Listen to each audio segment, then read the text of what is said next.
ఎఫెసీయులకు రాసిన పత్రిక 3వ అధ్యాయం 20వ వచనం. మీరు అడుగు వాటన్నిటి కంటేను ఊహించు వాటన్నిటి కంటేను అత్యధికముగా చేయడానికి శక్తి గల దేవుడు. ప్రియులారా, దేవుని వాగ్దాన వాక్యము అనుదినము మనము ప్రార్థనలో దేవుణ్ణి అడుగుచూ ఉన్నాం. మన ప్రార్థనలకు ఆయన నిశ్చయముగా జవాబు అనుగ్రహిస్తాడని మనం నమ్ముచున్నాం.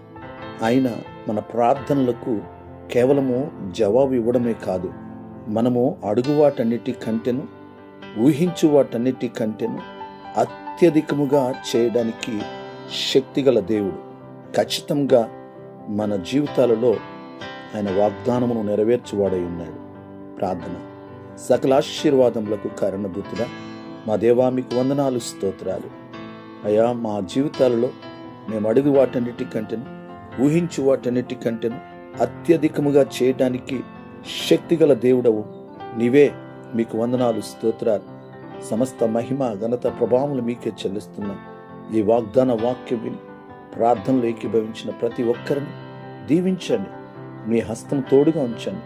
మీ కృపాక్షేమములు దయచేయండి. ఈ దినమంతా మీ సన్నిధి తోడుగా ఉంచండి.